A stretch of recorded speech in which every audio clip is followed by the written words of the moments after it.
সম্মানিত মোহতারাম সভাপতি, আজকের এই মহতী অনুষ্ঠানের প্রধান অতিথি, বিশেষ অতিথিবৃন্দ, সম্মানিত শিক্ষক শিক্ষিকা মণ্ডলী, দাখিল কৃতি শিক্ষার্থীবৃন্দ, আমার প্রাণপ্রিয় ছাত্রছাত্রীরা, আমার সম্মানিত অভিভাবকবৃন্দ, যারা আপনারা উপস্থিত হয়েছেন, প্রত্যেককে সুজানগর আইডিয়াল আলিম মাদ্রাসার পক্ষ থেকে অসংখ্য অগণিত মোবারকবাদ জানাই। আপনাদের প্রিচিয়াস টাইম, গুরুত্বপূর্ণ সময় সুজানগর আইডিয়াল আলিম মাদ্রাসাতে বিগত দিন দিয়েছেন, বর্তমানে দিচ্ছেন, অদূর ভবিষ্যতে দিবেন। এই জন্য এই মাদ্রাসার মুহিব্বিন হিসাবে, জাকিরিন হিসাবে, শাকিরিন হিসাবে আপনাদের সকল কন্ট্রিবিউশন আল্লাহ রাব্বুল আলামিন দ্বীনের জন্য কবুল আর মঞ্জুর করে নেন। আমরা পড়ি আমিন। সুপ্রিয় উপস্থিতি, কথা বললে অনেক কথা বলা যাবে, যেহেতু আজকে আমি মেজবান আর আমার সামনে যারা উপস্থিত আছেন সবাই মেহমান। এই জন্য মেহমানদেরকে একরাম করা, সম্মান করা, সময় দেয়া, এটাই হলো উচিত। এই জন্য আমি কোরআন সুন্নাহর আলোকে দলিল আদিল্লা ভিত্তিক কথাগুলো সবসময় আপনারা শুনে আসতেছেন।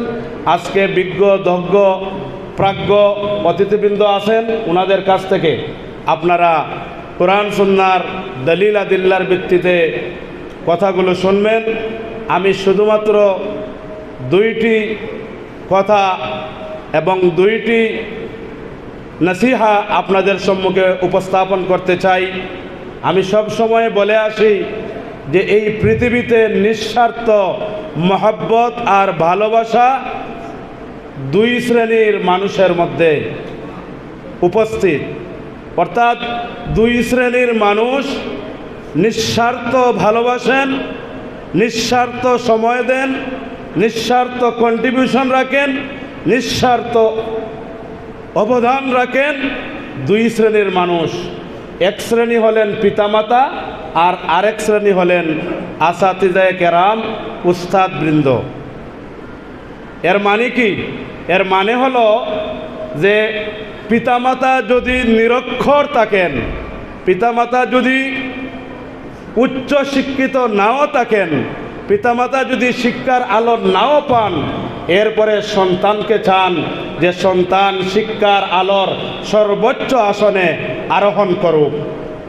একমাত্র শুধুমাত্র পিতামাতাই চান যে নিজের চাইতে সন্তান উপরে যাও। আর আরেক শ্রেণী হলেন শিক্ষক শিক্ষিকা মণ্ডলী, যারা চান যে আমার শিক্ষার্থী, আমার ছাত্র, আমার ছাত্রী আমার চাইতেও ভালো অবস্থানে যাও।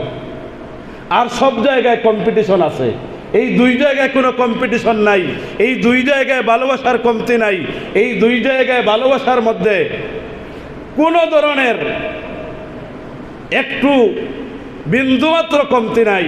সেটা আমি আমার নিজের গবেষণা থেকে দেখেছি। আর একটা দুই নম্বর কথা হলো যে একটা প্রতিষ্ঠানকে ভালো রেজাল্ট করতে হলে তিনটা স্তর সচেতন অ্যাওয়ারনেস যদি হয় তাহলে অটোমেটিক রেজাল্ট ভালো হয়ে যায়। এক নম্বর হলো শিক্ষা প্রতিষ্ঠান তথা শিক্ষা প্রতিষ্ঠানের শিক্ষক শিক্ষিকা মণ্ডলী, দুই নম্বর অভিভাবক মণ্ডলী,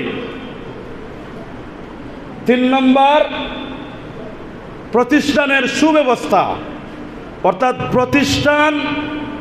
প্রতিষ্ঠানের শিক্ষক, অভিভাবক মণ্ডলী, এই তিন শ্রেণীর মানুষের শ্রম, চেষ্টা, মেহনত যখন একত্রিত হবে তখন এই ছাত্র আল্লাহর পক্ষ থেকে এই ছাত্র ভালো রেজাল্ট করতে বাধ্য। আর এই তিন জায়গার এক জায়গায় যদি কমতি হয়ে যায় তাহলে এই ছাত্র ভালো রেজাল্ট করতে পারে না। এই জন্য প্রতিষ্ঠানের ভূমিকা, শিক্ষক শিক্ষিকা মণ্ডলীর ভূমিকা, অভিভাবকদের ভূমিকা, ছাত্রের ভূমিকা, এই সবগুলো যদি একত্রিত হয়ে সমন্বিত চেষ্টা যদি অব্যাহত থাকে তাহলে সুজানগর আইডিয়াল আলিম মাদ্রাসা 2025 সালে যেমনিভাবে পুরা বড়লেখা উপজেলায় 5টা প্লাসের মধ্য থেকে 1টি এ প্লাস যেমন পেতে সক্ষম হয়েছে, আগামী দিনেও এই প্রতিষ্ঠান আরও বেশি এ প্লাস পেতে সক্ষম হবে কি হবে না? হবে। তাহলে ছাত্রদের পড়ালেখা বাড়াতে হবে, শিক্ষক মণ্ডলীর পড়ালেখার পাশাপাশি ছাত্রদের পরিচর্যার, ছাত্রছাত্রীদের টেক কেয়ারের মান বাড়াতে হবে। 3 নম্বর, অভিভাবকবৃন্দদেরকে সচেতনভাবে ছাত্রছাত্রীরা প্রতিদিন প্রতিষ্ঠানে আসছে কি আসে নাই এই বিষয়ে ভূমিকা পালন করতে হবে। তাহলে এইগুলো যদি আমরা সমন্বিত চেষ্টা যদি করি, ইনশাআল্লাহ সুজানগর আইডিয়াল আলিম মাদ্রাসা ভালো রেজাল্ট করবে। এই সুনাম ছাত্রর হবে, প্রতিষ্ঠানের হবে, অভিভাবকবৃন্দের হবে। এই জন্য আমি আপনাদের কাছে অনুরোধ করছি এবং আপনাদের কাছে বিনয়ের সাথে সহযোগিতা কামনা করছি। আসুন বর্তমান পরিচালনা কমিটি, প্রিন্সিপাল, মাদ্রাসার মুহিব্বিন, জাকিরিন, শাকিরিন, মাদ্রাসার একজন শুভাকাঙ্ক্ষী সুধী হিসাবে এই প্রতিষ্ঠানকে অগ্রসর করার জন্য, এগিয়ে নেওয়ার জন্য আপনাদের সর্বাত্মক সহযোগিতা কামনা করি, আপনাদের সর্বাত্মক সাহায্য কামনা করি, আপনাদের সর্বাত্মক পরামর্শ কামনা করি এবং আপনারা এই প্রতিষ্ঠানকে সব সময় আপনাদের অবদান রাখেন, অর্থনৈতিকভাবে পরামর্শ দিয়ে, আপনাদের কলিজার টুকরা সন্তান সন্ততি দিয়ে এই প্রতিষ্ঠানকে আপনারা উজ্জীবিত রেখেছেন, সজীব রেখেছেন।